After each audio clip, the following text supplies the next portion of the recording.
The rain hadn't started yet, but the air already smelled like it would.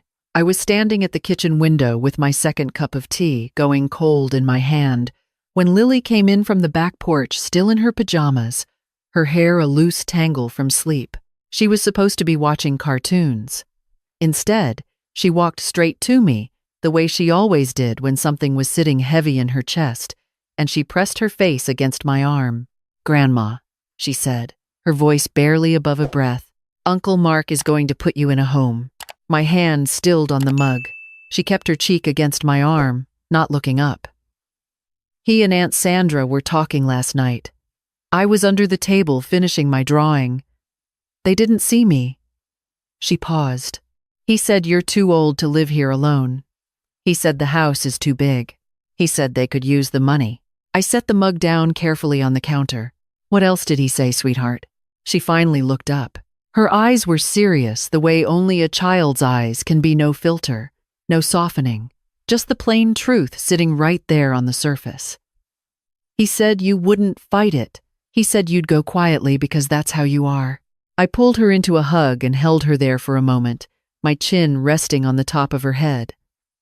Outside, the first drops began tapping against the glass.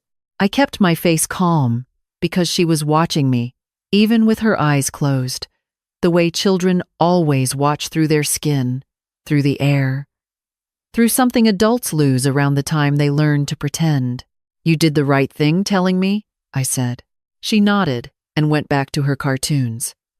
And I stood at that window a while longer, watching the rain come in over the garden. "My name is Eleanor. I am 68 years old. I taught 8th grade English for 31 years in the same brick building 3 blocks from the house where I was born. I know how to read a room. I know when a sentence is missing its subject.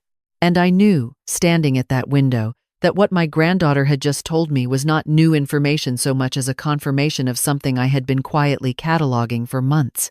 The house had been in my family for 40 years. My late husband Gerald and I bought it the spring, after we married, before either of my children were born. It needed everything. We replaced the plumbing ourselves one summer, both of us laughing in the crawl space while water dripped on our heads. We refinished the floors the year Mark started kindergarten. Gerald built the wraparound porch himself, one weekend at a time, over the course of 3 summers. When he died 4 years ago, the house didn't feel empty so much as it felt held in place, like it was still waiting for him to come back through the screen door, with dirt on his hands and something to say about the garden. My daughter Patricia lived 40 minutes north of me. She called every Sunday without fail. She asked real questions and listened to the answers. My son Mark lived 12 minutes away and called when he needed something. I had understood that difference for years. I had made peace with it, or something close to peace. But in the months since Gerald's estate had been fully settled, something in Mark had shifted.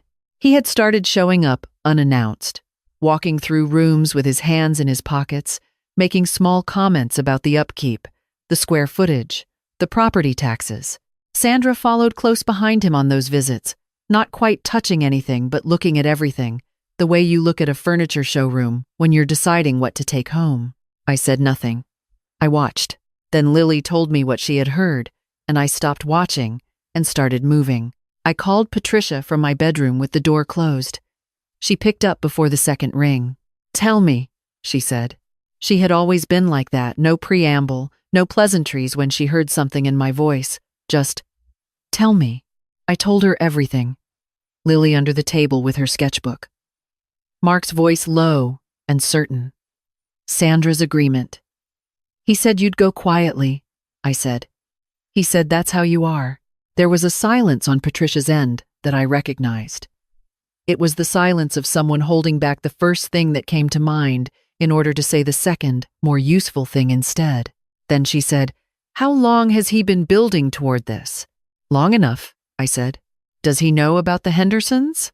"Not yet," I said. The Hendersons were a couple 2 streets over who had approached me in September about buying my house.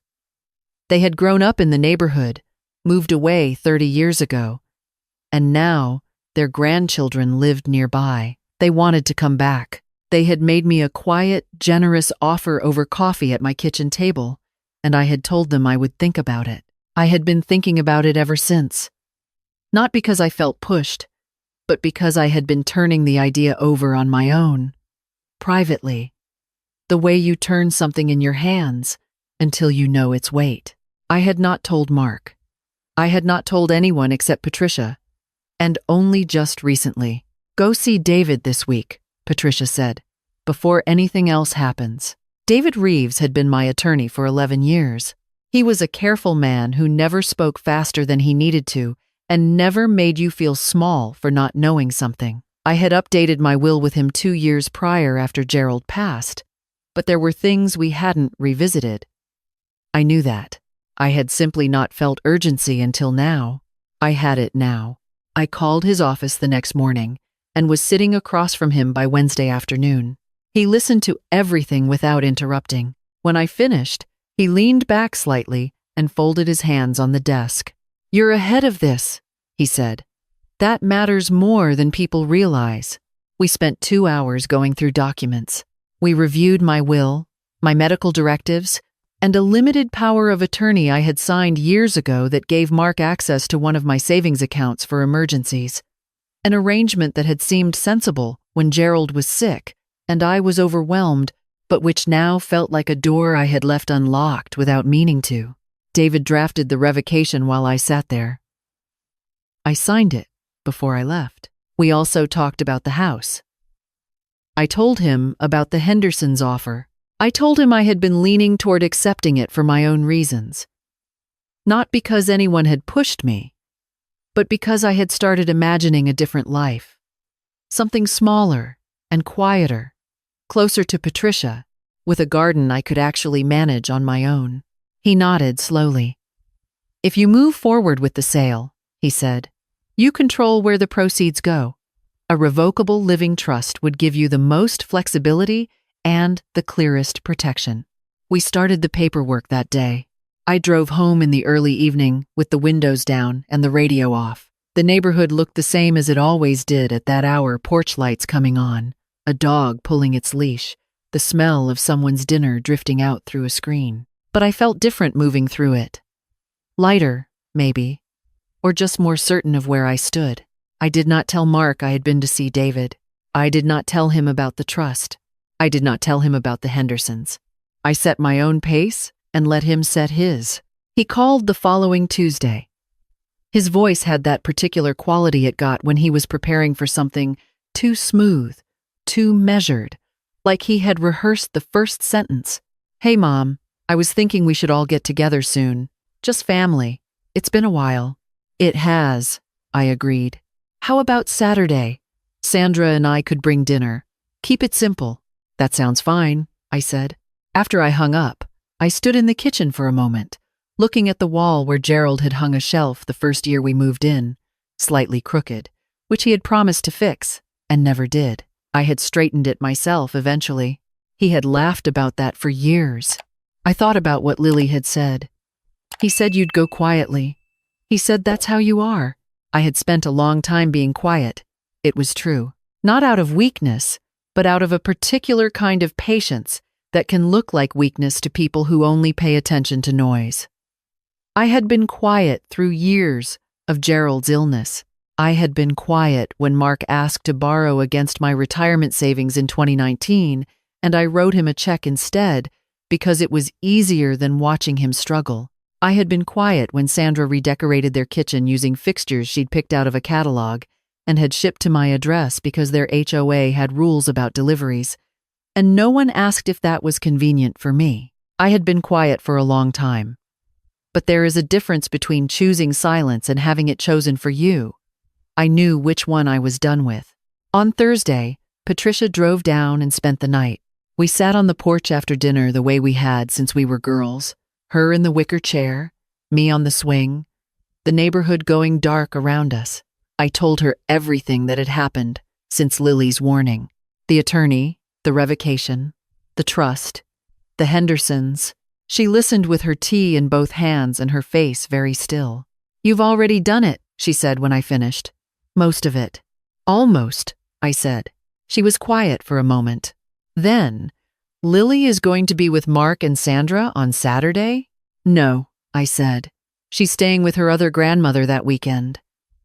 Mark mentioned it when he called. Conveniently, Patricia looked at me over her mug. Of course she is. We didn't say more than that. We didn't need to. Saturday came in warm and overcast. Mark and Sandra arrived at 6:30 with bags from the Italian place downtown. The expensive one, cloth napkins included. Mark was dressed like he was going somewhere after. Sandra had her hair done. She hugged me at the door with both arms, the kind of hug that means nothing. We ate at the dining room table with the good dishes because Sandra had pulled them from the cabinet before I could suggest otherwise, saying she just loved these. Weren't they beautiful? Your mother has such taste, Mark. I ate my pasta and said very little and watched them move through the meal with the confidence of people who believe they already know how the evening ends. Mark waited until Sandra cleared the dessert plates. He was always good at that, the timing of things. He had a salesman's instinct for the moment when defenses are down. Mom, he said, setting his wine glass aside. There's something Sandra and I have been wanting to talk with you about. I folded my hands on the table. Of course, I said. He glanced at Sandra once, a small signal, and then looked back at me with an expression he had clearly practiced in front of a mirror. Concerned, caring, reluctant, as if this conversation pained him. We've been a little worried, he said. About you here alone. The house is a lot to manage. The yard, the upkeep. And you know, after Dad, things are different. He paused. We just want to make sure you're taken care of. Sandra reached across and touched my hand. We looked into some options, she said. There are some really lovely communities not too far from here. More social? Less maintenance? I nodded once. Mark reached into the bag he'd placed near his chair and produced a folder. He set it on the table in front of me. Inside was a glossy brochure, a place called Whispering Pines, green lawns, smiling residents, a dining room with tablecloths. There was also a smaller document, plain paper, stapled in the corner. We just thought, Sandra said, that it might be good for you to have some help managing things. The house, the finances, just to simplify everything. Her voice was gentle, practiced, just in case you ever needed it. I looked at the stapled document. I recognized the structure. Power of attorney for financial decisions. Mark's name on the signature line. I picked it up and turned a few pages. Let my reading glasses sit on my nose. Let the silence stretch. Mark leaned forward slightly. It's not a big deal, Mom. Just peace of mind. For all of us. I set the papers down. I appreciate this, I said. I could tell from the small relaxation in Mark's shoulders that he heard what he wanted to hear, that I was going to fold, that the patience he had counted on was about to pay off. I know you've both put thought into this, I continued. And I want to be honest with you in return, because I think you deserve that. I looked at my son. Not with anger. I had moved past anger somewhere between the attorney's office and Thursday evening on the porch with Patricia. What I felt now was something steadier. Clarity, maybe. The kind that comes when you've already made your decisions, and the only thing left is to say them out loud. I've been doing some thinking of my own, I said. For a while now, actually. Mark's expression didn't change yet, but something behind his eyes shifted. A small recalibration. I've decided to sell the house, I said. I've already accepted an offer from a couple who've wanted this place for years. The closing is in 6 weeks. I paused. I've also been working with David Reeves, my attorney, to set up a living trust. It was finalized this past Monday. The proceeds from the sale will go directly into the trust. I've named Patricia as my trustee. The room went very quiet. I've also revoked the emergency account access you've had since 2019, I said, looking at Mark. I should have updated that years ago. I'm sorry I waited. Sandra's hand was still on the table, but she had stopped touching mine. Mark's jaw had gone tight. He was doing what he always did when things didn't go the way he planned, going still and waiting for a window to turn it around. I gave him no window. "I'm not going to Whispering Pines," I said. "I've found a small house near Patricia, about 4 blocks from her. It's manageable. It has a garden. I'm moving at the end of next month," Mark said slowly. "You didn't mention any of this." "No," I agreed. "I didn't. Because I needed to make these decisions without anyone helping me toward a particular outcome." Sandra pushed her chair back slightly. "Eleanor, I think you may be misunderstanding I'm not misunderstanding anything," I said. My voice was quiet, but it held. I heard a conversation I wasn't supposed to hear. From someone I trust more than anyone in this room. I've had time to think. I've had time to act. And I have— Mark stared at me for a long moment. Something moved through his face that I hadn't seen there in years. Not anger, not calculation. Something younger, caught off guard. For just a moment, he looked like the boy who used to come to me when things went wrong, before he learned to come to me only when he needed something. I didn't let that soften me. I had spent a long time being moved by the younger version of who people used to be. It was a kindness that had cost me too much.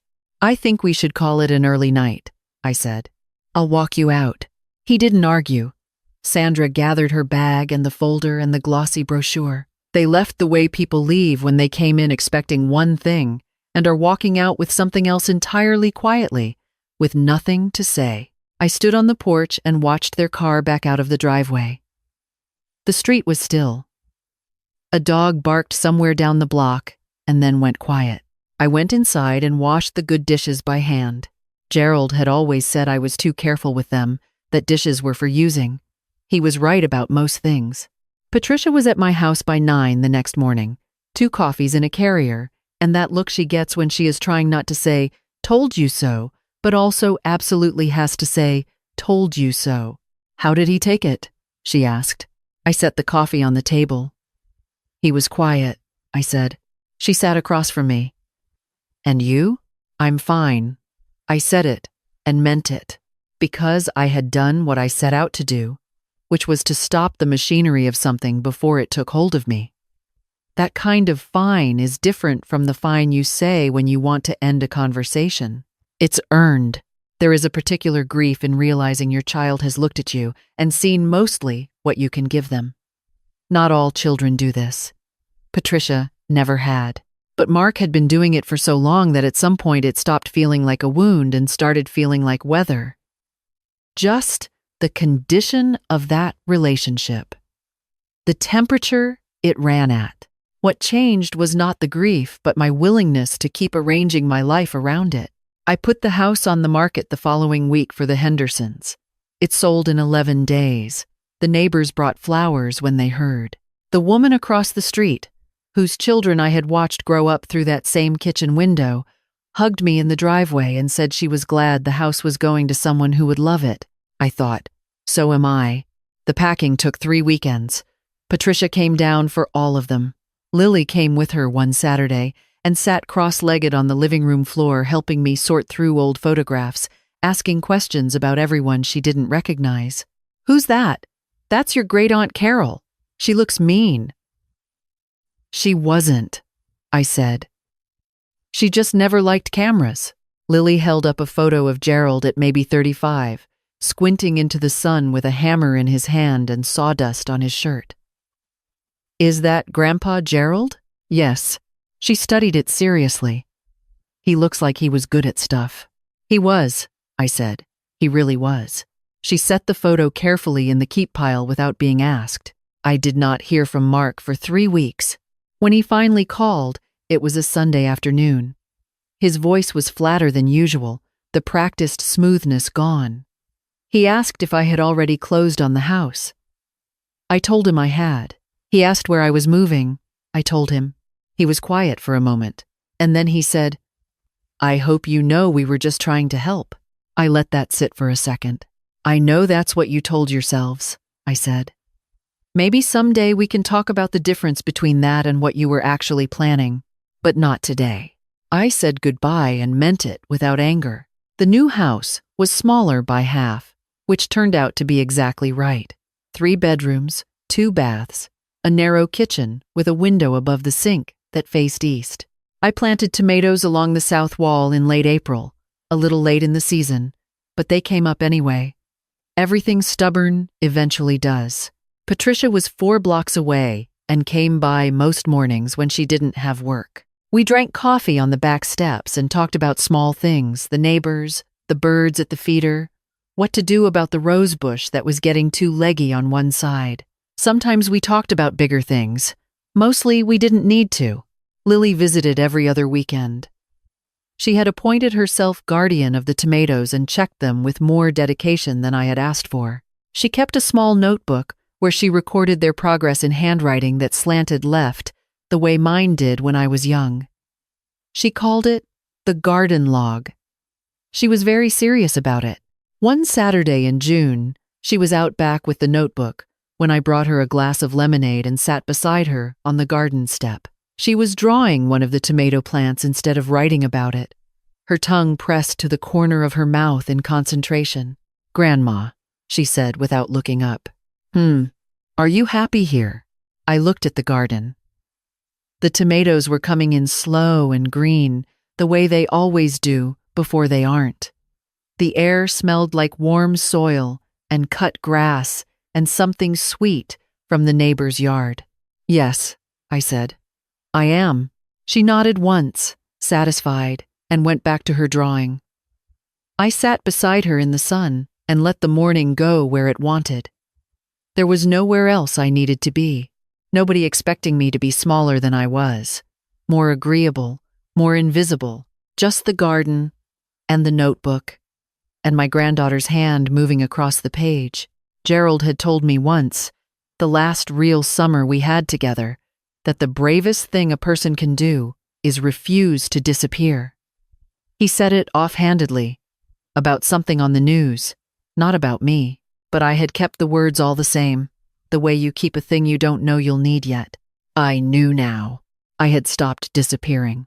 And everything since then, the attorney, the trust, the house, the garden, the 4 blocks between Patricia's porch and mine, all of it had come from that single refusal.